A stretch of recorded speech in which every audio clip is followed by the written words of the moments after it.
Kan kita ini termasuk satu dari negara yang 5 terbaik di dunia, masuk 5 yang terbaik di dunia dari 230-an lebih negara. Kita masuk di 5 besar yang terbaik dalam penanganan pandemi ini.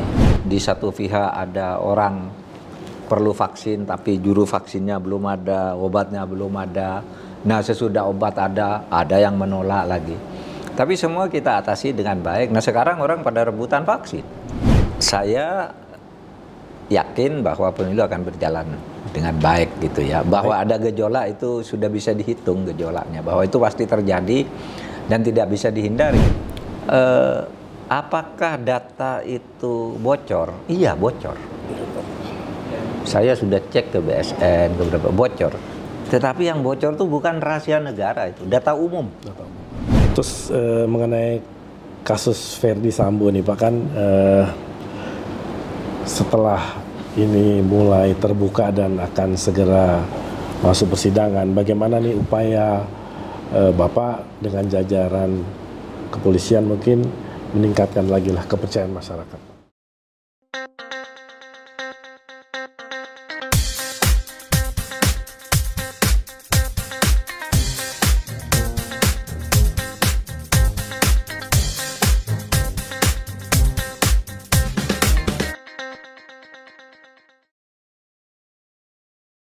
Para Sobat Rakyat Merdeka, sekarang ini saya sedang bersama Menko Polhukam Bapak Mahfud MD. Apa kabar Pak Mahfud? Baik Mas Kiki. Terima kasih, kami telah diberi kesempatan untuk bisa berbincang-bincang dengan Pak Menko. Terima kasih. Pak Menko, selama masa pandemi hampir tidak pernah terdengar problematika hukum, politik, dan keamanan. Ya. Padahal di banyak negara, pandemi bisa berdampak berat pada krisis sosial politik. Ini kira-kira bagaimana cara Bapak bersama jajaran Bapak menjaga kondisi seperti ini bisa terus dalam kondisi yang kondusif? Ya, jadi kuncinya itu di ketegasan di dalam menetapkan kebijakan dan konsistensi. Dan itu yang dilakukan oleh Presiden Jokowi kan. Ya kebijakannya begini, kritik kanan kiri tetap aja jalan kebijakannya gini. Nah kita tinggal menyesuaikan.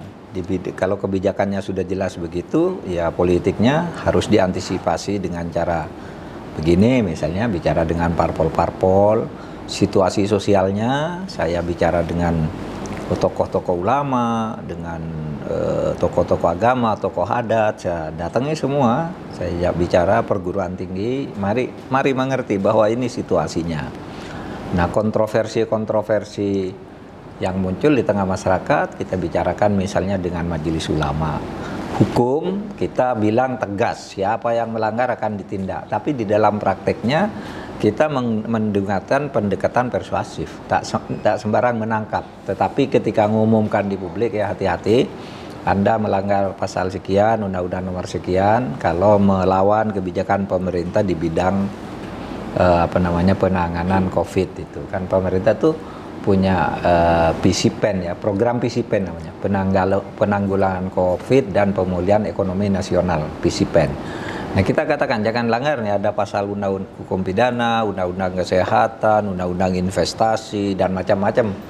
Nah tapi ketika terjadi masyarakat, karena masyarakat juga panik, lalu terjadi semacam gejolak, ya kita persuasif saja, tidak sembarang nangkap. Kan hampir tidak ada juga orang yang ditangkap dan dihukum karena melanggar ini. Ya paling diangkut sebentar, pulangkan lagi, tenang. Dan alhamdulillah ya Mas Kiki, akhirnya kan kita ini termasuk satu dari negara yang 5 terbaik di dunia, masuk 5 yang terbaik di dunia dari 230-an lebih negara. Kita masuk di 5 besar yang terbaik dalam penanganan pandemi ini. Dan itu bukti bahwa kita bersungguh-sungguh.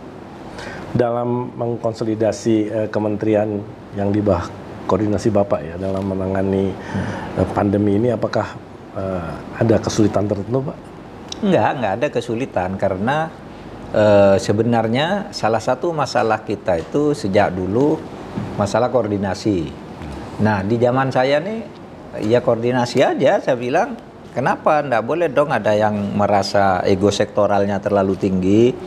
Saya pertemukan aja Panglima, Kapolri, Jaksa Agung, yuk ngomong yuk apa. Nah, ini kadang-kala yang agak kisruh itu kan di bawah itu rebutan pengaruh, rebutan apa. Tapi kalau sudah Panglima, Kapolri, dan Jaksa Agungnya udah bicara, di bawah tuh mudah ininya. Nah, selama ini kan tinggal bagaimana sering-sering mempertemukan baik fisik maupun ide dan gagasan antara para pejabat itu.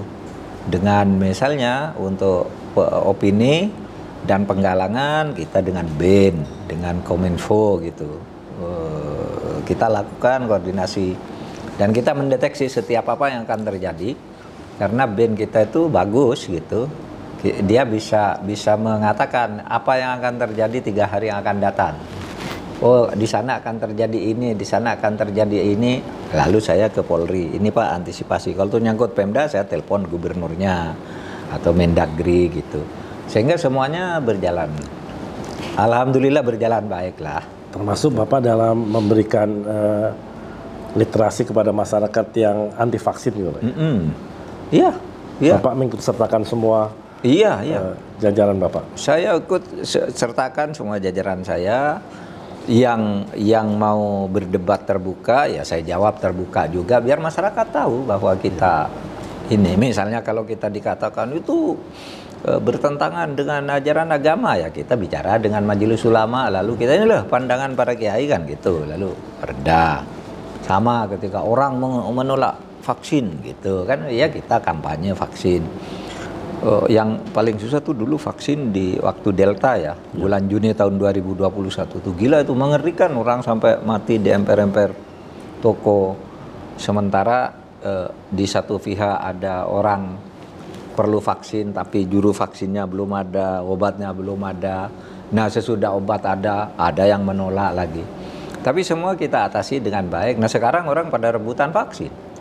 Dulu mau divaksin itu, cerita teman-teman saya itu kalau misalnya di Papua gitu, jadi panggil, dibayar.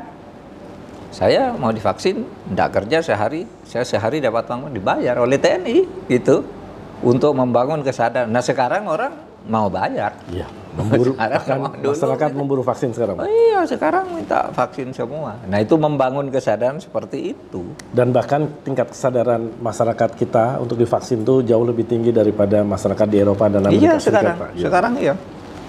Kita makanya kita termasuk terbaik dalam pelayanan vaksin dan jumlah yang divaksinkan mulai vaksin 1, vaksin 2 sampai booster. Kita yang terbaik gitu. Ini menjelang pemilu nih, kira-kira situasi politik ke depan nih bagaimana? Apakah akan tetap kondusif atau akan sedikit menghangat, Pak? Gimana prediksi Bapak nih kira-kira menjelang Maret, April, Mei 2023, Pak? Ya, pemilu sudah pasti ya, setiap pemilu, jangankan sekarang gitu, di zaman Orde Baru juga setiap akan pemilu itu selalu ramai. Kita mengantisipasi ini pasti ramai. Pemilu, konflik politik antar kontestan, antar orang dan sebagainya. Tapi Mas Kiki, saya ingin menyatakan kepada masyarakat Indonesia, pemilu kita itu sekarang udah bagus, jauh lebih bagus dari Orde Baru. Apakah pemilu sekarang ini ada kecurangan? Banyak kecurangan, cuma beda ya. Kita yang hidup di Orde Baru dulu yang curang kan Orde Baru pemerintah. Golkar harus menang di Bengkulu, suaranya harus sekian, Jawa Timur sekian gitu. Dulu udah diatur. Sekarang enggak. Curangnya tuh antar partai sekarang, ya. Partai ini merasa, loh itu suara saya kok dicuri oleh partai ini, menggugat ke MK kan, itu antar partai aja, bukan pemerintahnya. Memang gugatannya ditujukan ke KPU, tapi supaya ingat ini antar partai, gugatannya lewat KPU lalu ke MK. Tetapi KPU itu sekarang adalah lembaga independen. Nah oleh sebab itu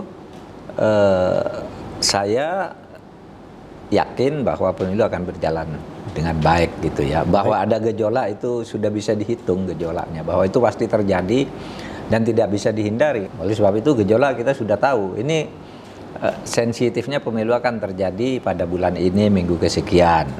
Nanti pada saat pengumuman hasil suara di pusat, pada saat penghitungan di TPS itu pasti terjadi.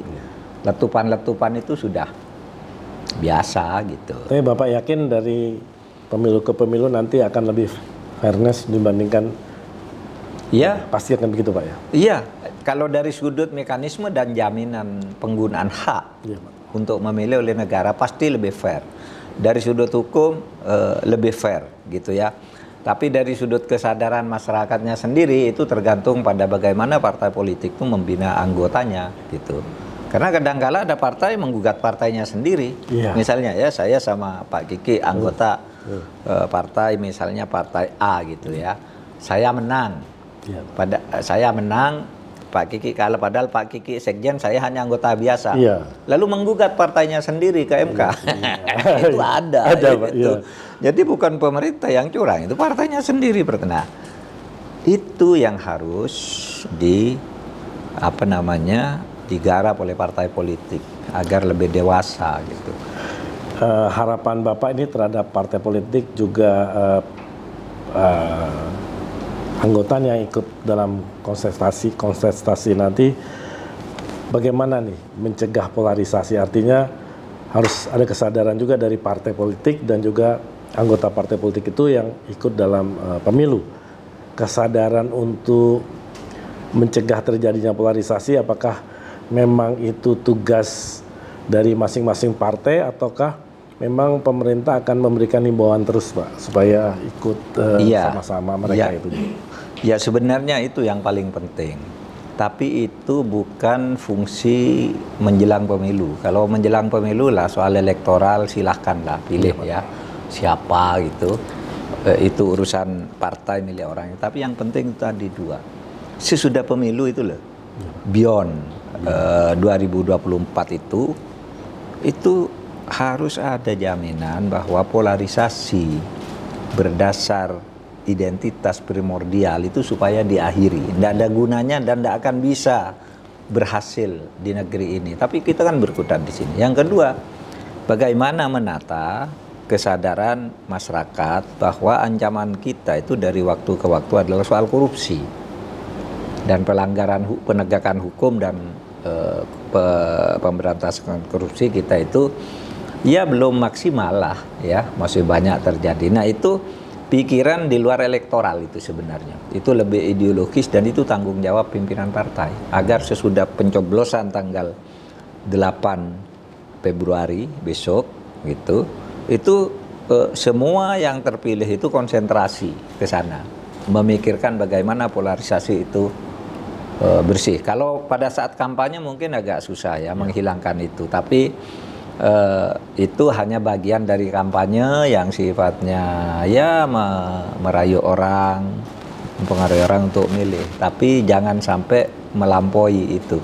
Misalnya begini loh, kalau saya calon, saya mengatakan para santri pilihlah saya juga santri, punya ketaatan kepada Islam gitu kan tidak apa-apa kampanye. Tapi jangan sampai mengatakan kita pilihlah saya nanti kalau saya menang kita hancurkan orang yang tidak Islam itu biar bersih dari politik, bersih dah. Nah itu identitas. Kalau pilihlah saya karena saya punya kesamaan identitas dengan Anda, kesamaan kultur dan itu biasa. Misalnya kalau orang di luar Jawa itu calon gubernur dan calon wakil gubernur kadang-kala masangnya harus satunya orang Jawa kan. Karena nggak bisa dihindari di daerah-daerah yang banyak transimigran itu, misalnya di Papua sana kan, presiden gubernur atau bupati orang asli Papua pasangannya mesti orang Jawa. Kalimantan Tengah juga begitu kan. Di Lampung ya gitu. Iya kan tidak apa-apa kalau begitu. Itu pertimbangan elektoral, ya pertimbangan sosiologis. Tapi jangan katakan kalau saya terpilih di sini semua akan ditempati orang Jawa, atau kalau saya terpilih orang Jawa tidak boleh di sini. Nah, itu identitas sebenarnya, identitas primordial. Nah, yang kalau identitas primordial itu sebenarnya kalau sekarang primordial kesukuan itu kita udah selesai lah, ya Pak. Coba di kartu KTP Bapak, KTP saya sekarang kan sudah tidak ada lagi nama Mahfud MD lah, sekian suku. Nggak ada suku kan sekarang. Dulu ada, karena dulu ada ikatan primordial kesukuan. Sekarang nggak ada. Iya kan? Udah selesai kita kalau itu. Tetapi secara kultural, misalnya di daerah transmigran, orang pasti mencari juru kampanye dari Jawa, mencari calon dari Jawa dan sebagainya itu biasa. Pak. Bukan sebuah bahaya bagi bangsa ini. Ya, Pak. Bapak setuju nggak kalau ada ide bertanding untuk bersanding, Pak? Bertanding untuk bersanding ya silakan aja lah, saya netral kalau itu. Mungkin Anda akan mengatakan itu Pak Jokowi dan Pak Prabowo bertanding, tapi kok jadi bersanding gitu. Ya silakan aja, itu sah saja di dalam politik.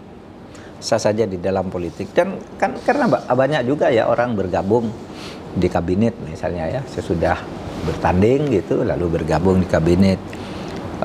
Dulu masih ingat pemilihan wakil presiden, Bu Megawati wakil presiden jadi presiden kan, lalu ada pemilihan calon wakil presiden. Di situ yang ikut ada Pak SBY, ada Pak Agung Gumelar, ada Hamzah Has, yang menang Hamzah Has. Ini sisanya bergabung jadi menteri lagi, enggak apa-apa itu. Ya, bukan hanya sebenarnya bukan hanya Pak Prabowo sama Pak Jokowi loh. Dulu zaman Bu Mega, Pak SBY juga itu rival di dalam pemilihan calon wakil presiden. Ketika Gus Dur jatuh, Agung Gumelar, SBY kan dicalonkan di sana di MPR. Tapi karena pertimbangan tadi agar tidak merah semua ada hijaunya, yang dipilih Hamzah Has. Lah yang ini ikut Pak Agung jadi diangkat lagi jadi Menteri Perhubungan, Pak SBY menjadi Menko Pol Soskam di sini, kan gitu. Itu ya biasa aja lah. Kalau di Indonesia itu tidak tabu. Tidak tabu, Pak. Kalau soal demo BBM ini, menurut Bapak bagaimana nih? Apakah akan ada eskalasi atau memang? Enggak. Kalau saya melihatnya, ya reaksi itu sudah pasti muncul.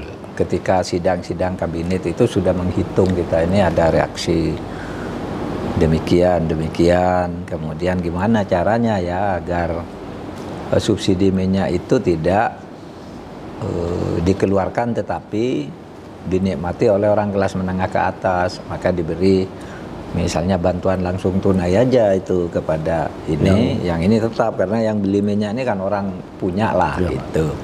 Dan kita menghitung demonstrasinya kira-kira berapa besar, berapa lama dan di mana. Kita semua udah mengantisipasi pada tingkat maksimal. Karena kalau kita diem juga ya berisiko juga bagi pertumbuhan ekonomi kita, bagi APBN kita. Itu kan tinggal pilihan politik siapa yang sedang mempunyai kewenangan untuk melakukan itu, kan gitu aja. Tapi yang jelas sebelum menaikkan harga BBM kan pemerintah sudah menyatakan akan memberikan tambahan subsidi untuk kelompok miskin dan sangat miskin. Jadi saya rasa sudah fair juga. Sudah fair dan sudah diberikan. Ya, Pak. Kan malah pemberian subsidi kepada kelompok miskin itu sudah mulai diberikan sehari sebelum kenaikan kan nih bentuknya, dan ini akan berlanjut sudah BBM naik dan itu terus berlanjut sampai sekarang. Dan pemerintah menyatakan bahwa subsidi BBM akan ditujukan pada yang benar-benar berhak kan, Pak? Iya, betul. Nantinya yang mendapatkan subsidi BBM ya yang harus berhak, Pak ya. Jangan orang yang sebenarnya mampu menikmati itu. Iya, apalagi industri gitu ya dapat subsidi BBM, sudah dapat keuntungan dari usahanya, masih dapat subsidi BBM lagi, rakyat kecil nggak dapat kan gitu. Terus ini Pak soal kebocoran data ini bagaimana Pak? Ditangani cara penanganan segeranya bagaimana Pak? Ya gini. Apakah data itu bocor? Iya bocor. Saya sudah cek ke BSN beberapa bocor. Tetapi yang bocor itu bukan rahasia negara, itu data umum. Misalnya identitas saya gitu ya. Loh identitas saya kenapa kok susah-susah kamu bocorkan dari negara? Wong di Google aja ada yang kayak gitu. Di YouTube aja yang dalam bentuk video ada. Kan gitu. Jadi bukan ada sampai hari ini ya, saya tidak tahu besok. Sampai hari ini tidak ada satupun yang data itu rahasia negara. Itu data-data umum saja gitu. Dan itu bisa didapat di mana aja, nggak usah dibocorkan gitu. Pembocoran itu dramatis gitu ya. Hanya dramatisasi aja ya. Oh iya betul bocor. Tapi coba saya ingin tahu satu aja, mana yang rahasia negara? Misalnya yang pembicaraan antara presiden dengan BIN tentang sesuatu, kan nggak ada. Itu hanya nama orang gitu. Data-data pribadi, nama orang, sekolahnya di mana? Sekolahnya di mana dan itu ya sejauh menyangkut misalnya yang diumumkan itu Mendagri Tito Karnavian misalnya gitu ya. Itu data tahun 2013. Nomor HP-nya tuh yang 2013 sudah ganti berapa belas kali HP-nya gitu. Wah, itu nomor HP dulu gitu. Makanya banyak itu orang yang tidak ada ini anunya apa namanya boosternya gitu. Oh, HP-nya udah ganti, udah masuk ke HP itu gitu. Kan ada gitu. Seperti Erik masih tertulis SMA gitu. Nah, seperti saya bilang kok punya saya bocor. Kok cuma segitu? Kalau minta lagi yang lebih banyak punya saya kasih, nggak usah bocorkan dari data negara untuk apa? Iya kan? Dia nggak tahu nomor SK. Kalau mau minta nomor SK saya dari pangkat terendah sampai guru besar itu saya punya, dia nggak punya. Kalau minta ke saya kasih, nggak usah bocorkan jari kemana-mana. Itu maksud saya, nggak ada yang rahasia negara gitu, menyangkut strategi menghadapi lawan, strategi menyelesaikan kasus ini itu nggak ada. Tapi nggak apa-apa, itu bagus saja agar kita berhati-hati. Nah, oleh sebab itu pemerintah memang akan berhati-hati, jangan sampai nanti yang begitu tuh masuk ke yang rahasia negara. Oleh sebab itu kita akan membentuk satgas ya, membentuk satgas, satuan tugas yang untuk memitigasi dan mengantisipasi jangan sampai yang begitu itu terjadi. Sebenarnya kasus Bjorka ini kan bukan hal baru. Dulu zaman Pak SBY ada WikiLeaks namanya, pembicaraan Pak SBY bahwa seorang menteri pergi Singapura tanpa pamit, muncul aja di situ dan itu benar gitu. Nah itu rahasia. Kalau yang ini kan apa ini? Cuma data-data umum aja. Tapi ya kita hargai aja kreativitasnya. Tapi akan diantisipasi juga, Pak. Oh iya, ini menginspirasi kita untuk membuat langkah yang sifatnya antisipatif. Iya, Pak. Terus mengenai kasus Verdi Sambo nih, Pak, kan setelah ini mulai terbuka dan akan segera masuk persidangan, bagaimana nih upaya Bapak dengan jajaran kepolisian mungkin meningkatkan lagi lah kepercayaan masyarakat, Pak? Iya, kita inilah agar ini betul-betul ditegakkan sesuai dengan hukum dan profesional. Kalau di tingkat pemerintah kita terus koordinasi. Kekhawatiran masyarakat yang saya maklumi, ada masyarakat yang khawatir itu nanti di kejaksaan mentah bolak-balik. Enggak bolak-balik. Itu memang biasa. Ini ngajukan nih kasus lalu jaksa memeriksa ini namanya Sambo kok ditulis Sambi gitu. Diperbaiki, kembalikan dulu. Ini kok Sambi. Jam 17 Sambo ada di sana. Kok ini jam 17 ada di sini. Oh, ini keliru jam gitu. Diperbaiki semua sehingga nanti ketika masuk ke pengadilan itu semua sudah rapi.